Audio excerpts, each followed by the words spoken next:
What's up, everyone? Geez, happy Thursday. Welcome to another episode fireside chat, cold frozen pond discussion. It's cold as hell here in Rio de Janeiro. I've got socks and sandals. I'm gonna have to ask Rob here what it's like over in New York, but I bet it's actually kind of hot. But speaking on that, here is Rob Napoli, and I'm really excited and grateful to have him here with us and sharing. This is kind of almost going to be a little selfish episode for me. I think I can do that because, Rob, I mean, he's at this awesome intersection of like leadership and like marketing and like international relations. And this is just all stuff that I'm just so interested, living in Brazil, Rio, trying to cross cultures and connect ideas across the world, like here and across the world. So anyway, Rob, really excited that you're here. So how the hell are you? Doing great today. It's been busy month of June. There's some awesome madness in New York City. It was like an effervescence moment when the Knicks won the championship, World Cup fever in full effect. It's been hot here in New York. It's like 85 degrees and muggy today. But been good. Just got back from a little 4th of July reset. I was at a little lake cabin in Wisconsin with my family, so I had a nice little reset before coming back into the city and kind of getting active. We have a big summer ahead of us prepping for a bunch of missions that we do coming up this fall. So it's been great, and I can't complain. Just excited to be kind of back in it, even though it's that slow summer period that we always think about. For us, it's full steam ahead. Nice, man. Yeah, and I wanted to, congratulate you because when we spoke, a couple months ago, you said you were just about to take place of managing director at the Belgian American Chamber of Commerce, and that's an amazing thing, something I want to bring up. But so yeah, I know, I'm sure you're just getting started, and congrats on that.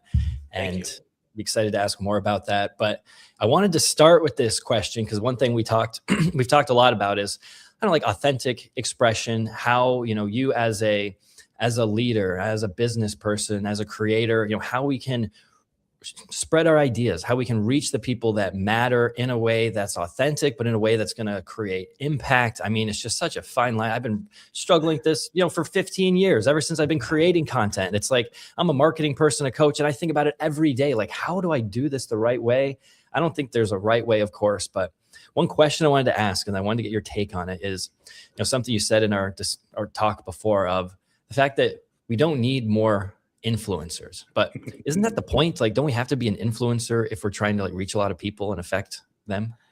No, and there's a line between trying to be an influencer. What I mean by, and I wrote a book on this called The Social Soul, mastering your personal and professional brand with authenticity and intentionality, right? We word that use authenticity a lot. And that's become a bit of a cliche, like being authentically you. But online, many of us are not authentically us. We're the best version of our semi-authentic self, right? And we're seeing a trend into more true authenticity, the good and the bad, right? But what I mean by we don't need more influencers is we don't need people to create content for content's sake. We need more people to engage with content, engage in content, engage in discussions. So thinking about how to use ChatGPT to create a bunch of content, although I pitch that, like, what you do, sit in front of a mic, talk on ideas, let ChatGPT do his thing, create a bunch of micro content. That's amazing. But what I mean is we need more people facilitating discussions. We need less people talking at us and more people talking with us. And that's the difference. And that's why I say we need less content creators, we need more content engagers, less people trying to be influencers. Because when you try to influence, you talk at, versus engage in discussion and create content that resonates, that's authentically you, and it's really sharing what you're doing, what you're impacting, how you're impacting the community. And we see so many of these stock posts like, I did this, and this is how I did this, and I grinded out this, and it's all of these things.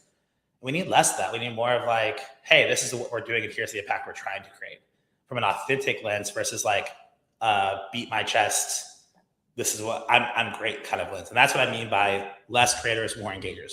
Create content in a way that people want to engage in discussion with each other. That's what we need more of. And we were just kind of talking pre-show. One of the things we both love about this World Cup is how many people online are posting, Americans are nicer than we thought. This is so cool. And it comes down to when people engage in discussions and they meet each other, really meet each other where they're at. That could be online or in person. The view of things change, right? Content is through a lens, and we need to see the full picture. And that's what I mean by that. That's why I think it's so much more impactful to be an engager of content more so than a creator of content. Yeah. So I think the biggest question for me then is, how do you find or express that thing that people are going to care about, that they can get behind? Like, this is something I've really been, thought about a lot, but especially the past few days. I know that because I do documentary content. I like yesterday I posted a like a 90-second reel. I said, hey, there's this kind of this diagnostic outreach that I just created, and it's really cool because I send it to someone and they actually like choose question, they select answers to questions and they build a profile, and then I create for them this whole thing, and it's like an awesome thing. Like, here's what I'm doing. Like, here, check it out. Turn the camera to the screen. It's like, and I thought, and that felt so cool, and it felt so good to do that and share what I'm doing. But I also feel like there's something missing. Like, there's something that I need to express a mission that I can share, that people can get behind, and like, yeah, Ryan's doing that, or he's helping people with that. Like, I want to see more of what he's doing. So do you have any, maybe advice or thoughts on how we can bring that out into our content? Yeah, I do. And it's kind of a two-sided coin, right? Because we know that you kind of got to find your niche, and once you find your niche, you kind of create content around it. And we've seen the rise in follow creators where they talk about how they got burnt out because they posted a certain type of content for so long, and it stopped feeling like authentically them and started feeling like work. And so their content shifts and they lose followers because of it. At the end of the day, it needs to come down to, what do you believe in and what are you doing, right? What is the thing that you care about and why do you care about it? And what is the effort? Because actions speak louder than words. And that's where I think you got to kind of find your tribe. And that tribe might be much smaller than you think, but it's to me, it's about engagement. Am I impacting? Because I'd rather impact 10 people that go impact 10 people and another 50 people and another people, and that ripple effect, versus having an audience of 30,000 that are just liking something, right? I'd rather have that smaller. And so for me, it's, I always tell people, because I work with so many founders, especially from Europe, where they don't get taught or know how to talk about themselves. And they feel like Americans are very boastful and prideful and passionate and sometimes a little over the top. And so I have to kind of teach them and say, start with, what are you doing today to create the impact that you want to create? And start there. And it doesn't have to be big. It doesn't have to be a lot. There's ways to do it, and great things like this. I always say, get on a podcast where you just talk about what you're working on and doing, and utilize that to start telling your story. And that helps kind of build out the evolution of your content. And it should be around what makes you happy, right? Why would you put out something? And too many creators put out stuff that get views and likes, and I get that's how you monetize. But I think we need more impactful conversations and content that you feel passionate about, and really putting that out there so that people can engage with it. And that does come at a cost at times, where you might not hit the right niche, and maybe you want to talk about multiple things, and that kind of creates lower views because you're not creating a deep niche following. But it comes down to, at least in my opinion, is, what do you want to be known for, right? I love the fact that I can pick up the phone and just about anywhere in the world call somebody and meet up for a coffee, meet up for a beer, preferably a whiskey, because I love whiskey. It's one of my things, like finding the best whiskey bars in the world, right? Because I've had that impact, right? And that's the most impactful thing for me. I might post a piece of content and not have, it might have like 5,000 views, 100 engagement, whatever. But it's the messages I get. It's the fact that I can pick up the phone and call them. It's like, hey, Rob, really love what you're doing. Let's meet up. Let's catch up, whatever. That to me is like, again, that's that engaging impact. And that's what I'm looking for, because it's those conversations that happen outside the content that are more meaningful for me in the work that I do. That's not the same for everybody, but that's what I think, when we're talking about what the work that we're doing, cross-border innovation, showing cultures, living in a different country. I spent 2 years in Milan, Italy. Being an American abroad is very interesting because you see things from a different perspective. And then how do you tie those things together while still adapting to the culture that you're in? And that's why I feel that this engagement impact is more impactful for cross-border innovation, for people who are really trying to build out in new markets is more impactful than kind of the creator economy we've seen with the rise of influencers. And that's why I say we don't need more influencers, especially from a business lens. You don't need to be an influencer. You need to be a thought leader, and a thought leader comes through conversation, right? Mhm. And that's what's really I find very important. That's kind of my message, and it's very focused around this niche of business entrepreneurship and thought leadership for business executives. Hmm. Man, yeah.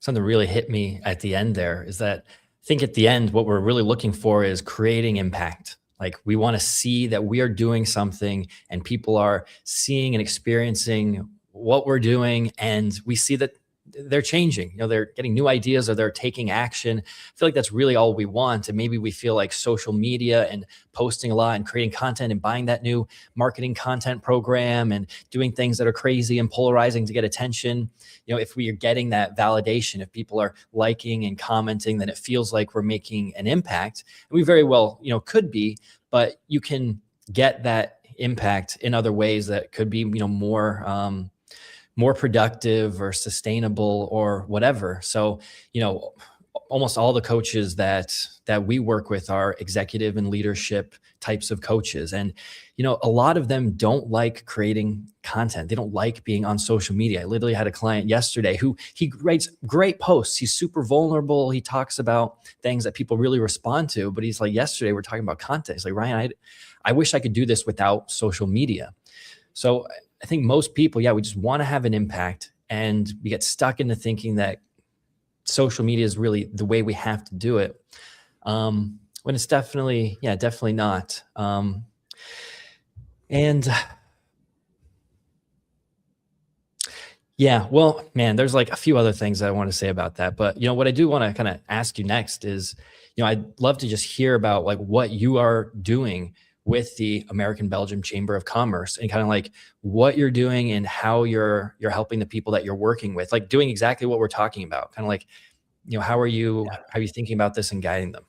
Yeah, I want to make one point to the last topic that leads into this point is a lot of leaders, and I've talked to so many entrepreneurs and executives from startups all the way through global corporate. I spent a couple of years doing corporate training for organizations that acquired or merged with European companies that acquired or merged with American companies, and you see that this idea like leaders, especially high level or high functioning leaders, they struggle with social media because they're so much wanting to create impact in those around them. And their impact on the wider scale is like panels and speaking engagements. And social media is really hard for them to navigate because it doesn't fit well with like how you do one-on-one or one-to-many in terms of like in a room, right? When you're leading a company. And that's really tough. And kind of leading into what I do here at Belgium. So we fuel Belgian ambitions here in the US. Our goal is we're a community membership organization. We're non-government, not for profit, right? Which is quite interesting. There's a lot of government agencies. Belgium is a beautiful country that has three distinct regions. There's the French speaking, which is called Wallonia. There's the Dutch speaking, which is the Flanders region. And then there's kind of Brussels, which is, where everything kind of sits in the middle. And so we work with all Belgian, but we also work with Benelux is a wider, and we also do some stuff with other European. Basically, if you're from that region and you want to come land and expand and you want to be a part of a membership, a community, a true community that can help you grow and scale, but also develop relationships, right? Our goal is to create and facilitate introductions before you need them. It's to open up. We have a community space. We have what's called our atelier. It's a co-working space. We have dedicated desks. We have private offices. We have flex desks. We want to be a home away from home, a place where you can come in, meet others, and build community so that you can grow the business. And it is business focused. We are a chamber of commerce, but it's more than just business, it's community. Can I ask you something about that? So, I've been to quite a few co-working spaces, even like kind of innovation centers. Like, what is it that you guys are like doing differently there? Or where do you see like other kinds of similar spaces, like where they kind of don't do things right that you maybe are doing right? Because I mean, one of the biggest things I've kind of seen is Okay, so I was a part. There's a place here in Ipanema. It's called the Arca Hub. It's a great place, great people, beautiful space, but they have since moved into a smaller space, and they're kind of failing because. And I think one of the reasons why is because they've spent too much time selling seats rather than actually selling the community. Like there's a guy running there, and he was putting on like lots of events, but there's no real marketing about the events. And it's like we're kind of just like grasping to get more people paying for, co-working spots. And I think they missed just a massive opportunity there. So yeah, so I'm wondering how you're thinking about Yeah. this. Yeah. It's quite interesting because during COVID, we had that same thing where we had a much bigger space and we moved to a smaller space in the heart of Manhattan. So we're on 39th and 7th, right in Midtown, the Garment District, right after we're literally a hop, skip, and a jump from Times Square in the middle of the city. And, what I think we do really well is the fact that you come in, you're always going to be greeted by our team. When you go into co-working spaces, there are a lot of private offices and less of kind of a pit environment. I don't want to call it pit because that's kind of negative, but like a collaborative space. What we try to do is create that collaborative space. We have a lot of dedicated desks. We have a big flex desk table. We have a few private offices because we do want people to have that space, that home away from home. But what we do really well is it's about the fact that we're your starting point, right? The idea is that you should grow out of here. We have virtual mailbox services where we can help you just have that physical location, boardroom that you can book, phone booths that you can come take calls. The idea is that it's super flexible. It's 24 hours. You can get in any time of the day. And it's meant to be a place that you can come in and out and kind of fluidly move through the community versus like, this is the space that you just have to hunker down. And we love that. We have companies that have been here for years, and we have some that come here for 6 months to a year before they get their office. The idea here is like, we're not trying to hold you here. We're trying to give you that space to be here. And it's a space that you can call home while you build the next version of it. And that's really impactful. Also sometimes hard because you have to keep funneling and bringing new people in. But that's where the community, that's where the idea of the chamber is. It's about the connections we build. It's hosting events that we can introduce people. It's the B2B intros that we create. It's the networking things that we do so that Belgians can come in and feel part of the Belgian American community and meet others so they can have, because New York's moving to a new city, it's hard to make friends, especially as we get older. Really hard to make friends when you move to a new country. So if we can create a place where you can meet, a little bit like home and kind of get started and expand your network. And that's why I'm the first American MD. I'm not Belgian. My last name is Napoli, so Italian. But the idea is to bring a little bit more of that American flair and energy and kind of cross-pollinate, is we want to take more American business and connect them to Belgium as well, right? And kind of reverse it and create that true bridge. And that's what we do so well. And I think that's why we've been so successful. And the Atelier, the community space, is a big part of our business model because it does give you that physical location where you can take a breath, take a meeting, book a boardroom, or just come in and co-work and have amazing people around you that are super friendly. Like part of the thing here is we have a beer fridge that's open to the community, right? It's like, if you want to grab a beer, grab a drink, grab a coffee, we got a great coffee machine. Like the idea is like, you come in here and instead of traditional like co-working where you have office, you might see in the main space and say hi. We try to create a collaboration where you come in and you're amongst friends, you're amongst a team of like-minded individuals, all working on different projects, but towards the same goal of growing, scaling, and just doing cool things. And that's what I feel like we do really well. And that's why we have this space set up in a certain way to kind of facilitate that, with a little foyer, with a couple of couches where you can kind of sit and have a chat that's kind of feels kind of private. So if you just want to have a conversation, not like a meeting, it's there. And we do like everyone in here does lunches together. Like everyone joins the flex desk space and eats lunch together. It's that camaraderie that builds community. And I think that's what we do really well.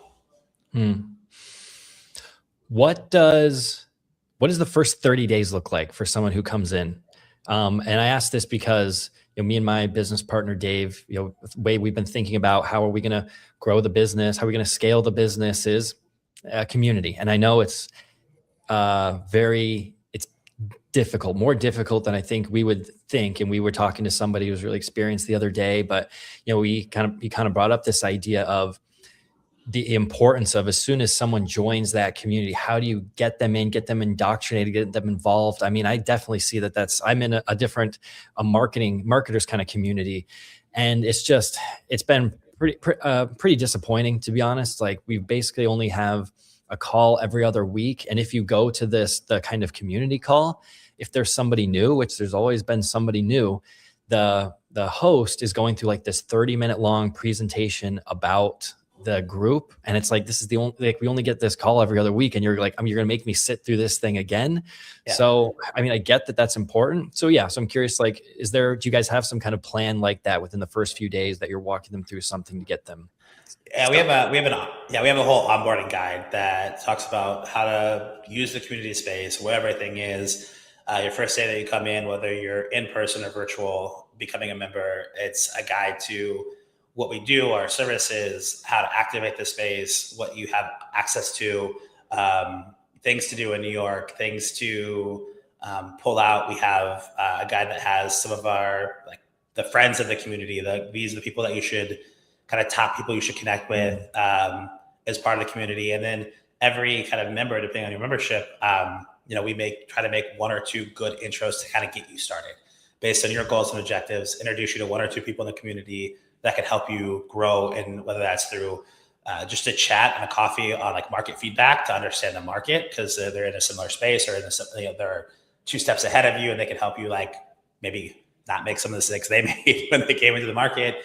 It could be service providers to help you get set up and do the right things. It could be customers, potential customers. We always try to make a few intros to kind of connect you to the right people so that you feel a part of the community out the gate. So we have that nice onboarding guide, things to do, some people that you should be connected with as you're getting involved. One of those people is me. If they didn't meet me for whatever reason with their member service connector, service director, it's like, hey, here's our MD. Set up a call with them or meet with them in person. So every new member, I kind of sit down. What are your goals? How can we help? How can we be of value to you? And within a community, and this is the hard part, is you get out what you put in. It's the chicken or the egg, right? You need people to put into a community, and you need to get value out of a community. And that's a challenge. It's a challenge that we're taking on every day. And it's something that we know, and we really try to strive. And this is why communities are so great and so hard to maintain, right? We've been around since 1919, I think it was, when we were incorporated. The Belgian American Chamber of Commerce has been, we call it Belsham for short, has been doing things. And it's something we can consistently evolve. And it's evolved from every MD, every iteration, every year it continues to evolve. How we engage that community and provide value and make it lively, Yeah.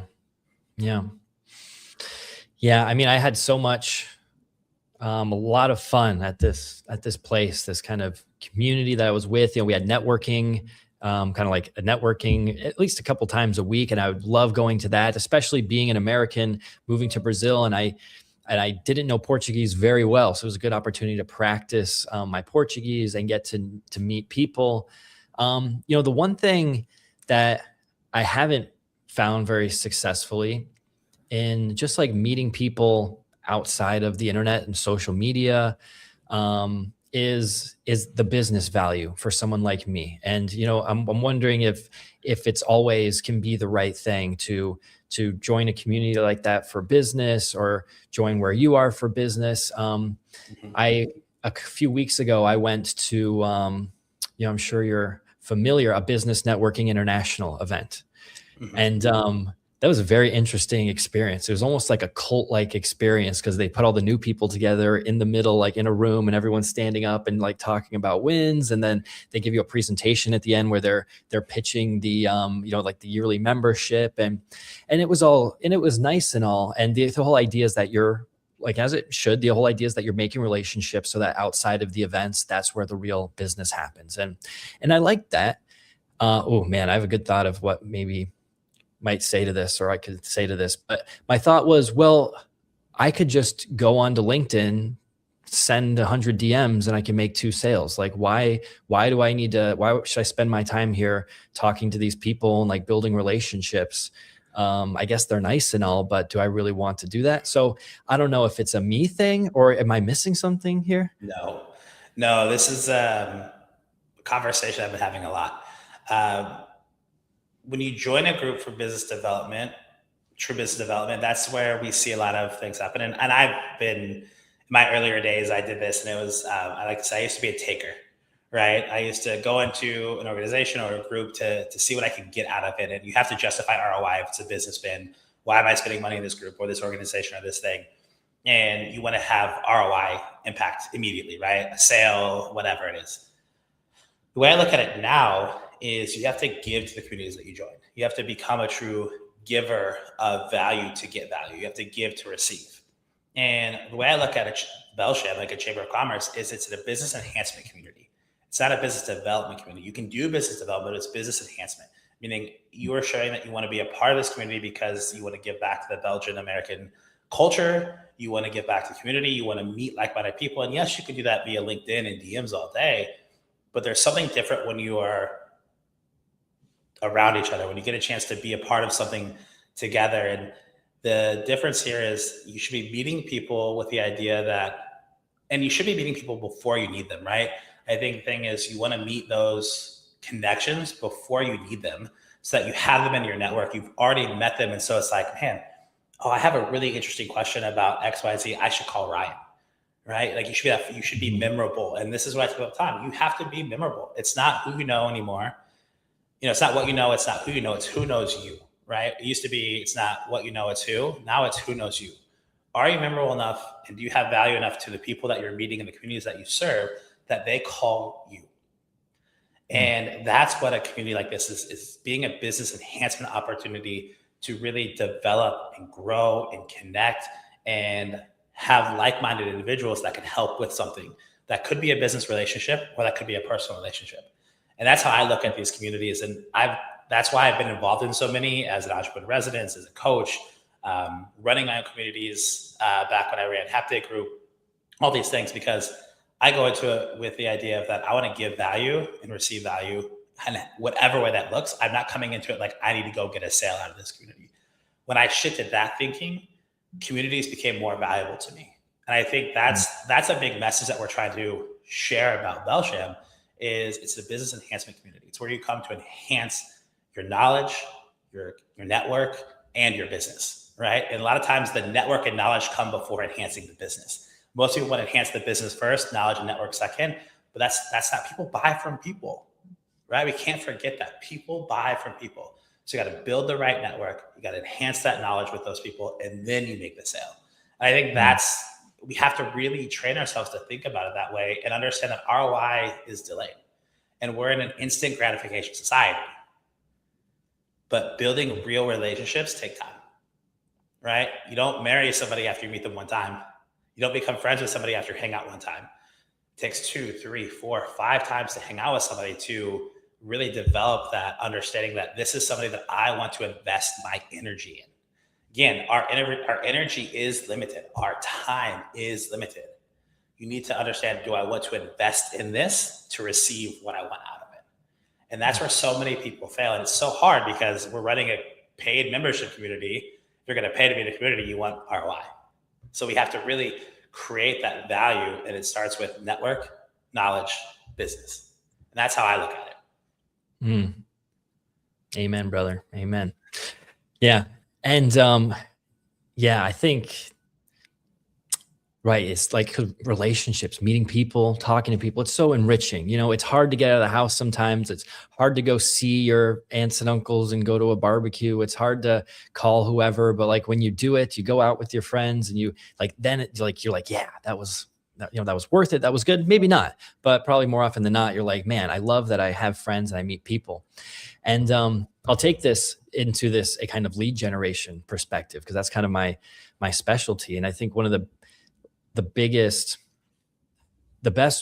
best ways to get involved in a community and get something out of it and finding the right one is you really gotta search and you gotta find the right one. Like you have to put yourself into the right place with the right people. And it has to be, it's not just like, okay, here's a community. Oh, I went and it wasn't great. I guess this isn't for me. I guess this kind of whole community idea isn't for me. Oh yeah, that person, I went on a date with them and they weren't for me. I guess like dating isn't for me. It definitely doesn't work like that. And just what I know from finding a person like this girl I started dating a couple weeks ago, like I mean, we like clicked, but I've been open and searching and thinking for years. And then the right thing came, with business, with outreaches, with content, like finding, okay. So even on social media, I'm like, LinkedIn, I had LinkedIn and it was cool, but I hate the content on LinkedIn. I abhor it. There's so much crap and it's just not good. And then I'll go but like YouTube, I love YouTube. I'm watching videos on YouTube all the time, or I'm even going on to X. I'm like, there's some not good stuff, but like these are all these people are talking about AI. They're all talking about marketing. They're like sharing all of these tools. Like, I think I want to invest my time more into X and connecting with these kinds of people that I actually care about. So I think so much too is you got to try, you got to search, and you have to try new different places, and then you will find the one that is good. And it's all about, doing something that you love, whether it's creating content or whether it's finding a community. You have to keep trying until you find your lane and find your people. Then the energy will come, then it'll be easy. Exactly. And that's where I think the age of social media is great and hard, because it's really easy to go follow like the people they're doing all these things and they're talking at you. And the hardest part for most people I work with, and I've worked with in the past, is how do you build a network worth curating? Right? I have 10,000 connections on LinkedIn. I don't know every one of them personally, but they're there for a reason. And I've gone through my career path is not linear. I've done recruiting. I ran a sales as a service agency. I ran a marketing brand agency. I worked for a hospitality tech company, and now I'm running a chamber of commerce. I actually go through and clean up and change my network. I remove people, I add people. And the idea is you have to really know, why are you building a community? If you are only following influencers on LinkedIn all the time, you kind of have this jaded opinion versus following people more in your lane, right? In your speed, in your same kind of stage of life. And that will grow and evolve. And you have to kind of continue to curate that network with the right people that you can spend time and energy and learn from. And it's a bit of a thing where I always tell people, you got to find those that you want to strive to be. You got to find those that you think you could sell to. You got to find those that you could learn from, find those that are talking about the same things you're talking about. And when you invest time there, it kind of comes back to you. And it's really, the starting point is building the right network of people that you want to engage with. That's where it comes back to, again, being the engager first, becoming a thought leader second. And that's what you see so much what's happened on like LinkedIn and other platforms is everyone is like, in this, question you asked me that you wanted to talk about, I'll kind of bring it up here, is why do I call myself a managing director instead of a CEO? Right. And how many people out there, they start a company of one, and they may be, doing like a wrapper AI business or a lead generation business. They're doing $500,000, $1 million, $2 million, but it's a team of one. Right. And so they talk about like, oh, I built a business, but they're a team of one or two versus a team of 100. Managing a team of 100 is different than managing a team of one. Managing a team of 5 is different. 15, culture changes, the way you engage changes. And so for me, the idea to become, not use a title CEO is we're doing good as a business. We have 5 team members, but it's still small. To me, it's not a CEO level. It's not big enough to say I'm a CEO. I'm managing this organization. The biggest team I've ever operated was 20 people, right? Managing 20 people was a lot tougher than managing 5.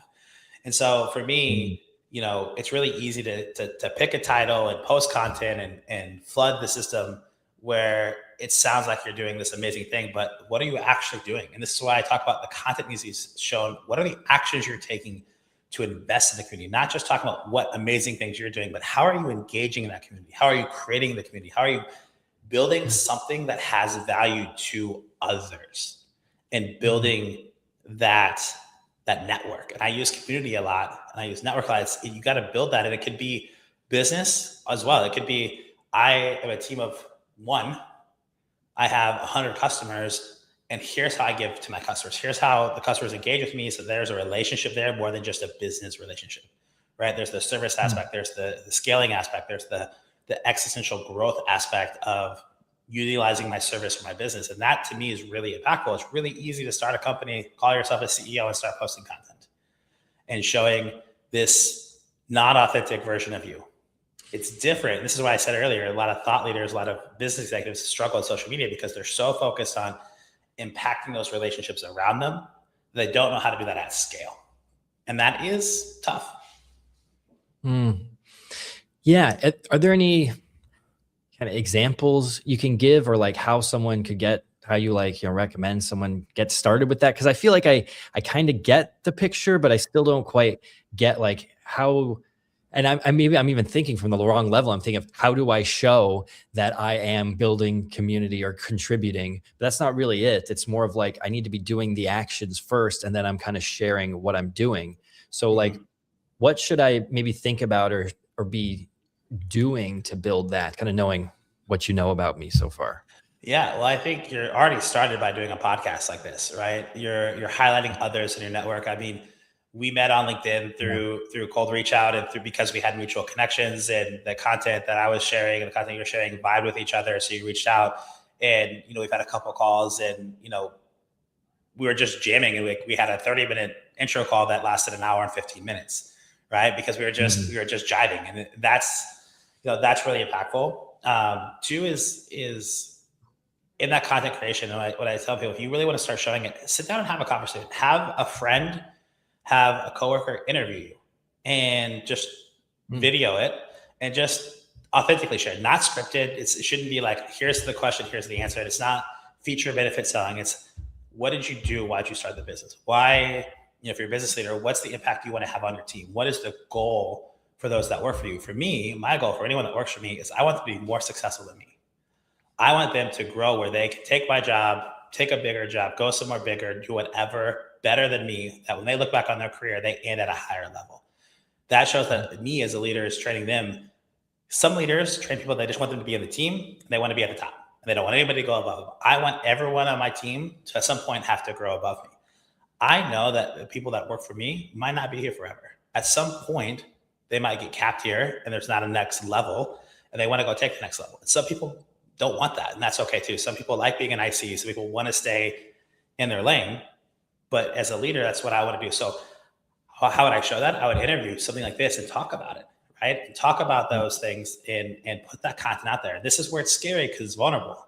It's sharing a little bit more about you than you want to, but this is how you show the impact you're creating and what it is that your philosophy on life is, right? I think the best place to start is, what is your philosophy on leadership, building a company, and the impact you want to make in the community that you serve, in terms of why did you start your business? What's the impact?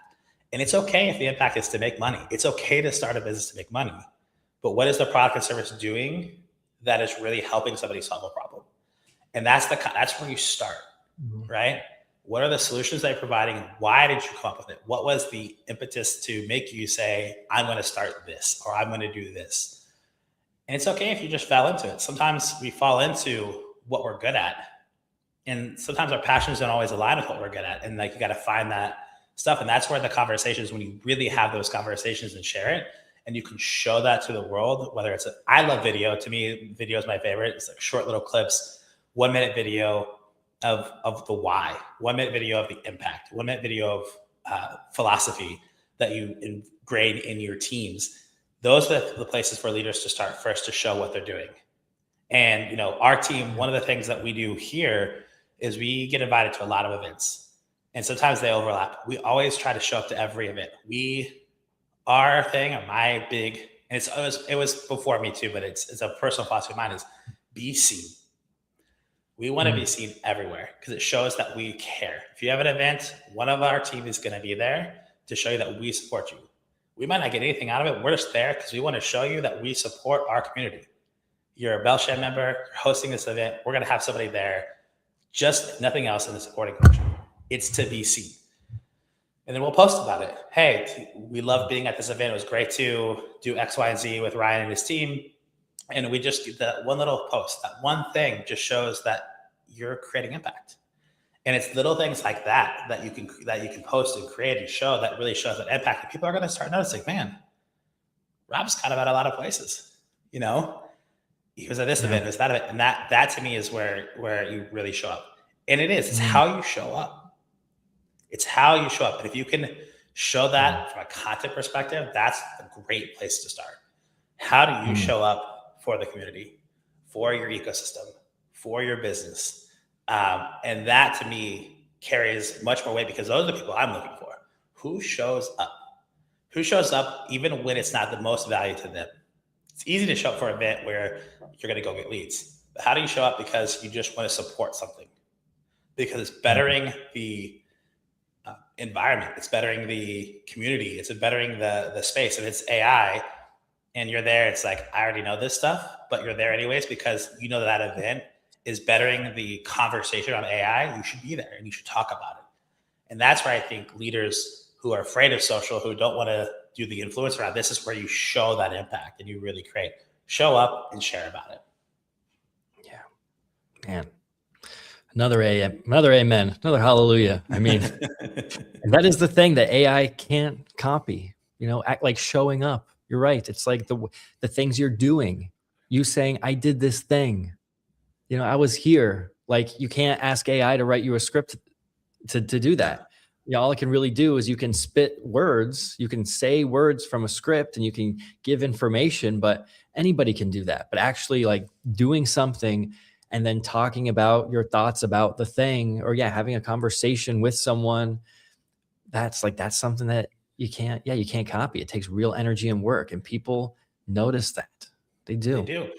It's, our most sentient memories as humans are experiences, travel, events. And, I kind of hard, but like when you're at your lowest in life, the people that show up for you are the ones that are real, right? Because they showed up in the good times and the bad. And it really shows you the delta between who are there only when you're doing good and who's there for the hard, the lows, right? The highs and the lows. A year ago, I went through something really hard. I went through a divorce, and I had a lot of people that showed up, and it was amazing to see who showed up. I also noticed who didn't, right? Mm-hmm. In business, people, they notice who shows up. They notice who shows up. And if you want to really create a network and a community and to provide value, show up. And people notice that and bring value first. If you bring value first, you will get it in spades back. That takes time. It doesn't happen because you do it once, do it twice. You got to continue to do it. Just like cold outreach, if we take it to lead generation, right? We know that the average response comes after 10 touch points. That's not 10 emails, not 10 phone calls. That's 10 engagements. Meeting somebody at an event, following on LinkedIn, liking a piece of content, engaging a piece of content, an email here, a text message there, a call there before they do business. Because people want to see, are you going to show up? Are you going to be responsive? Are you going to be somebody that they can count on? People buy from people, and you need to show up. Yeah, man. Rob, I want to end it on that amazing high note there. Man, that last 10 minutes just packed full of homework and wisdom, and you really made me feel good with all that stuff you said. I know that, anyone else watching is the same. So I really appreciate talking to you here and you sharing this with us. You bet, man. I appreciate you having me on. It was great to chop it up. It's a long time coming because we've been, we had to reschedule a couple of times, but I'm glad that we made it work. It's always been fun to chat, and excited to, see how we can continue to build together and create community and cross-border innovation. And I always throw out, anybody watching who checks us out now or in the future, feel free to add me on LinkedIn. Feel free to connect. If I can help in any way, I'd love to. I always will offer that. I can't help everybody, but I can always try. And that's an offer to anybody out there listening. Connect with me. And if I can help, I'm more than happy to do so.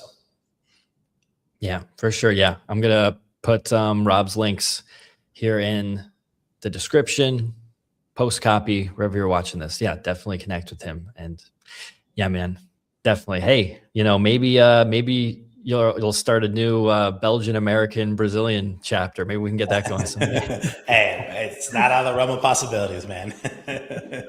All right. Thanks, Rob. Appreciate you, Ryan. See y'all out there another time for the next episode of the Market Messiah Movement.